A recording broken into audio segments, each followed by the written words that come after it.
Hello, everybody, and welcome to OpenExO Live. It is really good to be with you this evening for me, or morning for some folks, wherever you are in the world. And today we have Lisa Pereira with us, who's going to be speaking about all things Exponential Organizations 2.0, as Lisa was instrumental in making sure that we got the book. But before we have Lisa, I do have a quick video from Salim with a message for Lisa.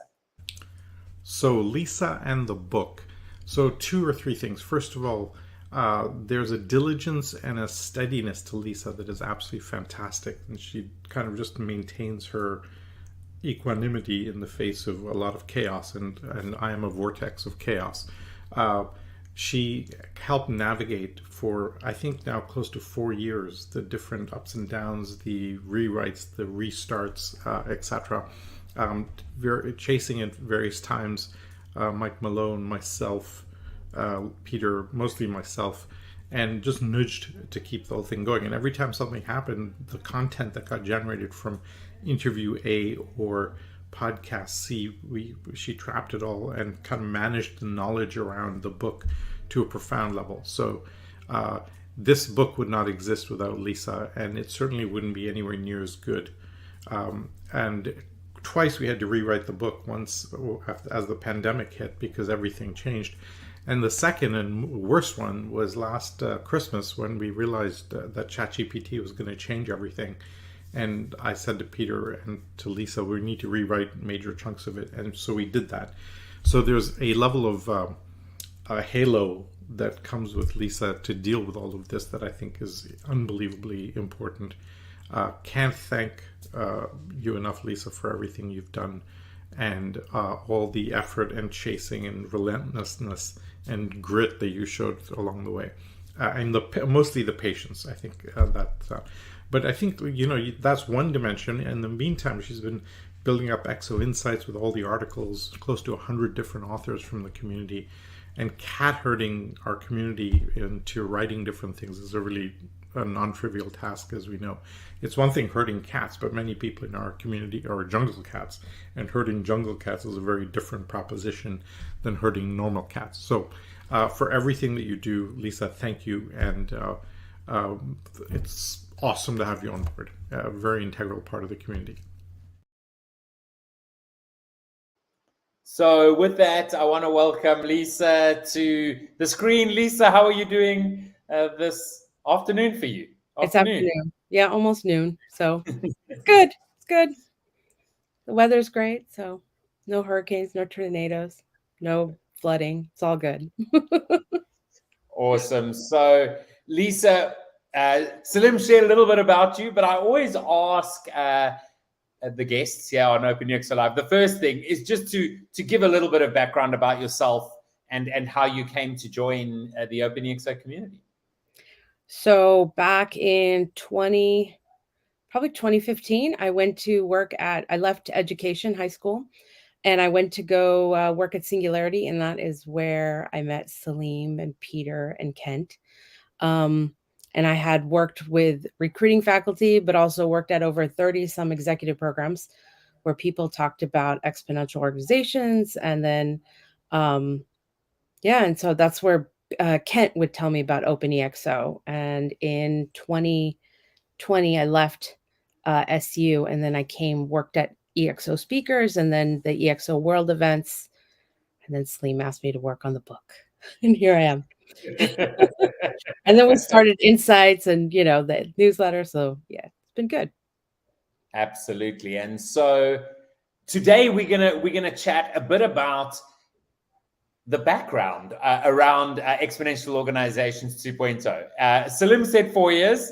I think the thinking maybe 4 years, but around 3, just over 3 years probably. Yeah. And how would you actually describe the process of managing the writing of Exponential Organizations 2.0? So, like I was a journalism teacher, so I was used to putting a newspaper together. I put graduation programs together. I put like the faculty handbook at SU together. And so I'm used to like collecting and organizing, editing, and but the book was definitely another monster. It was it was definitely overwhelming. I think one of it is that we had so many events.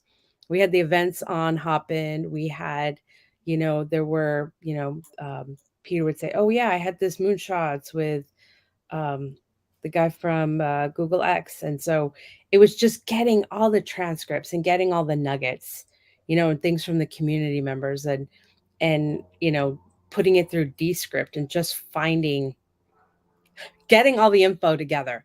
And then we also had curators putting everybody into groups. Um, and we had over 90 people actively contribute to the book, giving quotes, updating. We updated the first version of the book. Um, the case studies with new figures, new dates, and things like that. Some companies had gone under, some got some new um, case studies. So it was a lot of content to manage, but we did it. And then, we had a lot of video, like a lot of calls, like Zooms, where we talked about what we should and shouldn't include in the book. And the book just grew and grew and grew. And then at one point, I put it all into Google Google Doc once everybody had, put their pieces together. And we learned that Google only has a 1.2 million character limit because my Google Doc wasn't working anymore. Um, so the publisher said, no one's going to carry a book that big. So we broke it down into 3 pieces. And this is where this book is. It's the first where it's focusing on the intro. The attributes are broken down. The MTP is broken down into a chapter. We talk about the implications and how to build. So. Yeah. So I mean, it's kind of crazy how we really started out so broad, right? Just reaching out to the whole community and getting everybody to give their insights, but that just resulted in such a mass of data, I guess, and information. And as you've said, the concepts have actually been broken out into this book specifically is focusing on the ExO model. So what from the first book, what would you actually say are the most significant sort of changes in this book? So 2.0 versus the first book.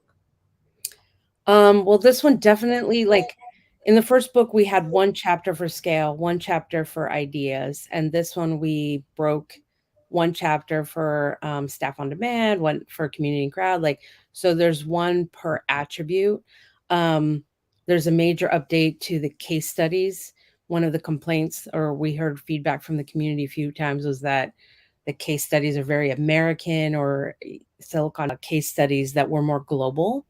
And then Chandra had done the F100 report that really analyzed the top 100 companies and where they were. And so that also was like almost like the proof in the pudding that we now added to the book. For the attributes, because this is like a playbook, this was probably our second version of our first draft for this one.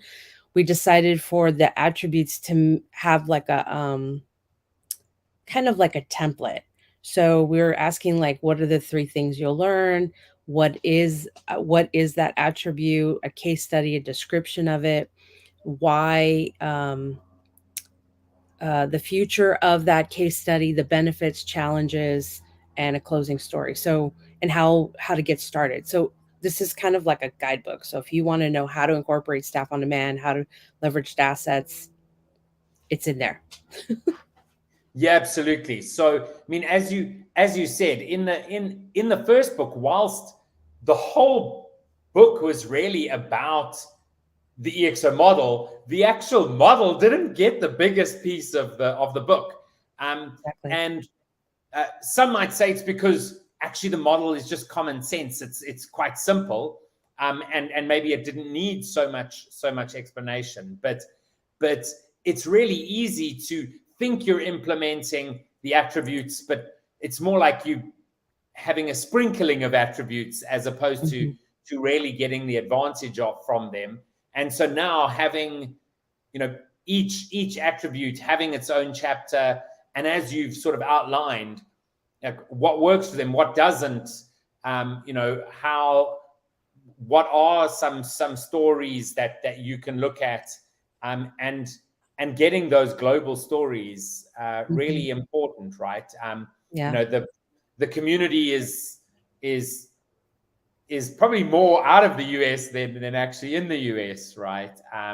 And which makes sense, given Yeah. We're a global community. Yeah. so yeah, and so for those people who sort of read the first book, I mean, does it make sense to read this book? For those people who've never read the first book, does it make sense just to start with this book? What would you say? Should everyone actually read this book? I think everyone should read this book. And if you haven't read the first book, you should also read. But as far as order, it just depends. I think if you are ready to start an EXO, definitely go with this one first, because this one has, the step, like kind of like the playbook, the guide on how to create the EXO. Like we said, the attributes are broken down. Whereas the first book just gives it an outline, but the first book also does have, like, there's a section I believe in leadership that didn't make it to this. There's some other pieces to the first book that I think are timeless that definitely you should read. But this one has updated case studies. So if you want to stay up to date with the latest thinking, you definitely want to read this book. Yeah, absolutely. Now, And Sasha, go for it. Sorry, Lisa. Do you want to finish there? No, I was just saying, like, we also did like a deeper dive in AI and ChatGPT and, some of this exponential tech and its role in EXO. So yeah, you definitely want to read the new one.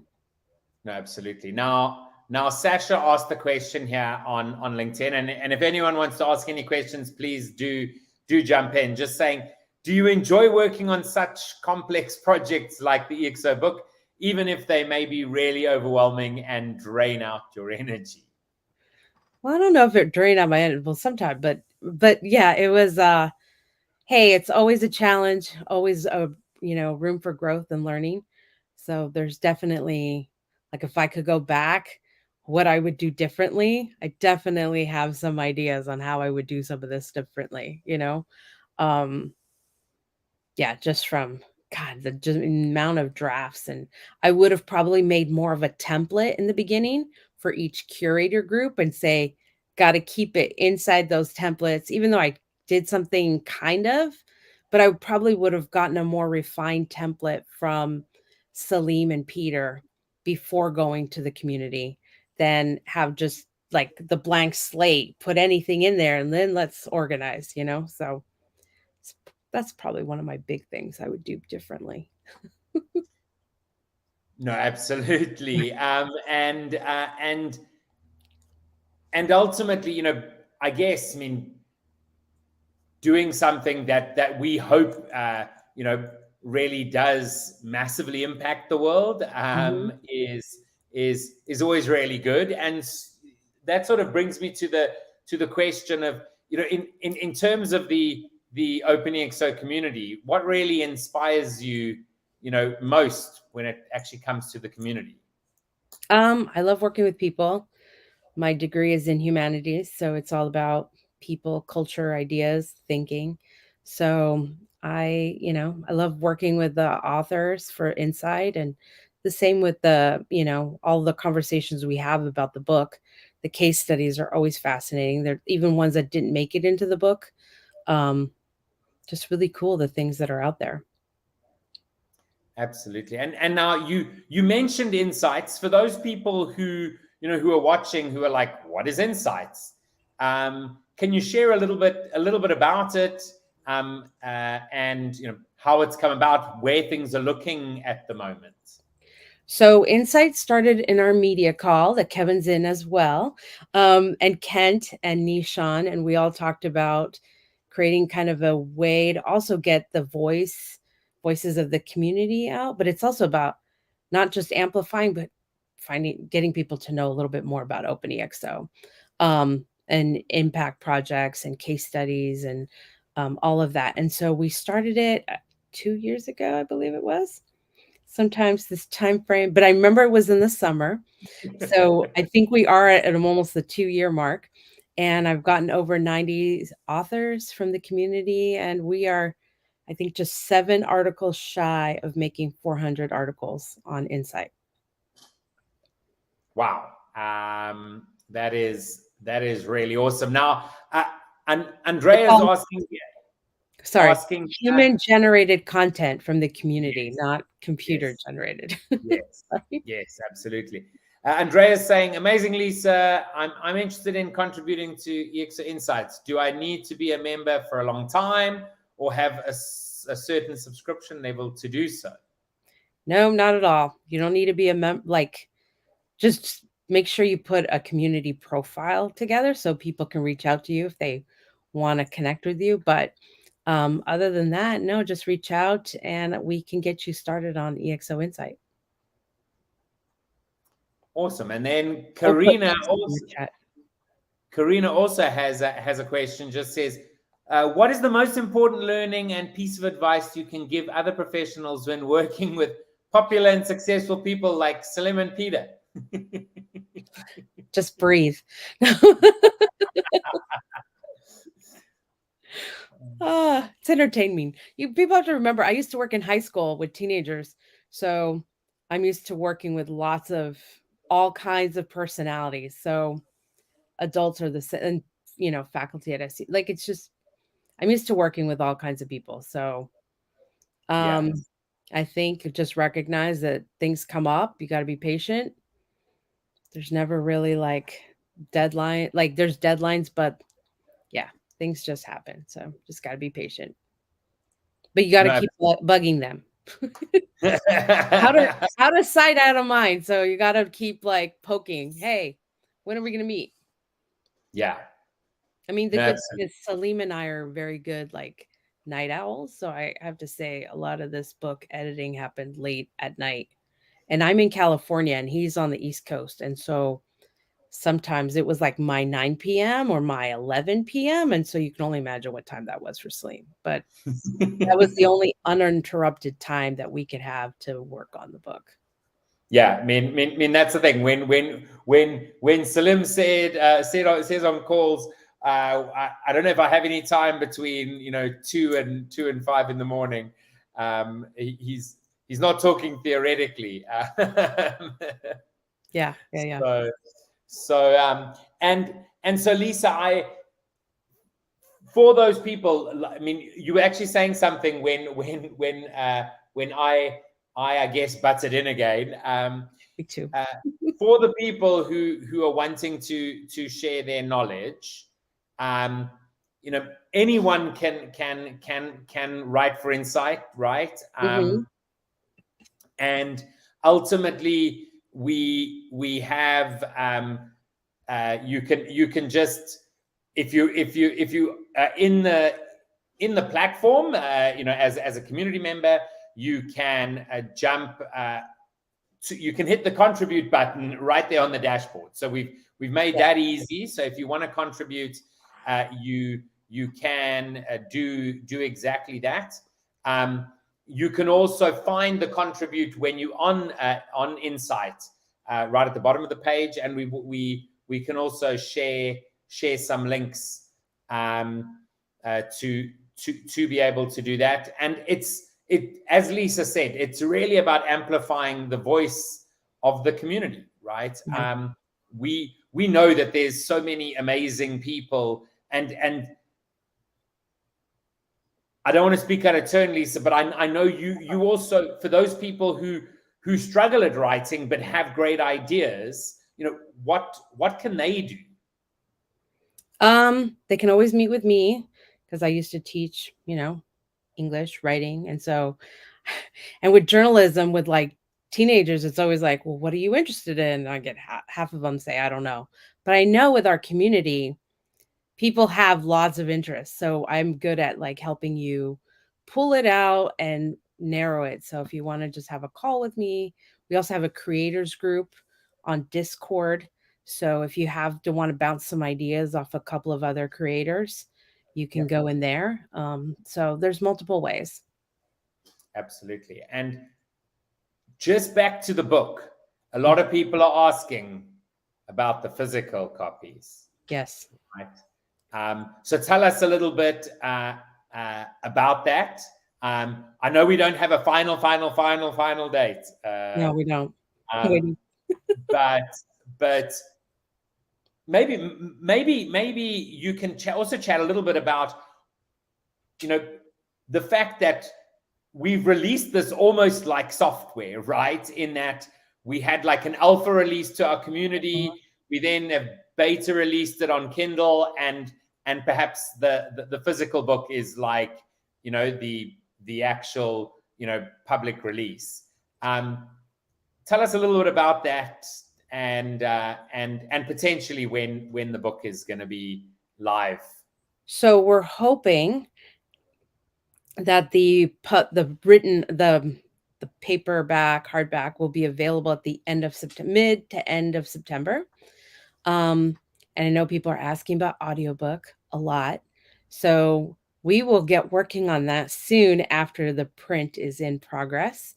And I've gotten a lot of emails regarding translated copies. So as soon as you have a print, then we can get that to a publisher, and then they can help us work on getting it distributed in different languages in different countries. So first we got to work on getting this printed version out, and then we can start working on the multiple languages. But just want to remind people that we've also made the book it's online on our website, where we'll put updates. And we have the Ray K, the chatbot that I fed the book to. So it always has the latest and the old versions of the book in there. And you can ask Ray K and anything, Arabic and Mandarin and any Spanish, like just ask it anything you want to know about the book. And it will reply to you in a lot of the main languages. Yeah, no, absolutely. So I think that's really important for people to know, right? That you absolutely can do that. But for those people who are in publishing or have connections there, you can just reach out with an email to media@openexo.com. I think it'll probably be the best. And we will get back to you. And so with that, Lisa, we've pretty much come to the end of the time. 20-25 minutes goes by really quickly. What is the one thing you wanna end off with today? I always ask that question as the last question. What is the one thing you want to share with folks who are watching? I'm just going to say that for people to get involved, it's always good to be part of the community. So we have multiple ways. So subscribe to the weekly newsletter, because there's lots of opportunities posted in there, updates about the platform or the, things that are happening. So if you want to stay connected and involved, just check out the newsletter. I mean, you could just skim it or save it in your inbox, or, anyways, it's a great way to know what's going on. Absolutely. Lisa, it's been great quickly chatting to you about Exponential Organizations 2.0 and your role, and a big thank you for everything you've done and everything you're doing on Insight as well. Thanks so much, and we see each other every week, so see you again soon. Okay, bye. Bye-bye. So great chatting to Lisa. If you want to learn more about Exponential Organizations 2.0, you can easily join the community. As Lisa said, the entire book is in Ray K, which is an AI chatbot, which you can speak to in your language. And if Ray K doesn't speak your language, we apologize, but let us know too. It might not be perfect in languages that don't have great appeal out in the world, or great numbers, I mean. So with that, I want to thank everybody for joining us this week, and we'll see you all pretty soon. Thank you so much.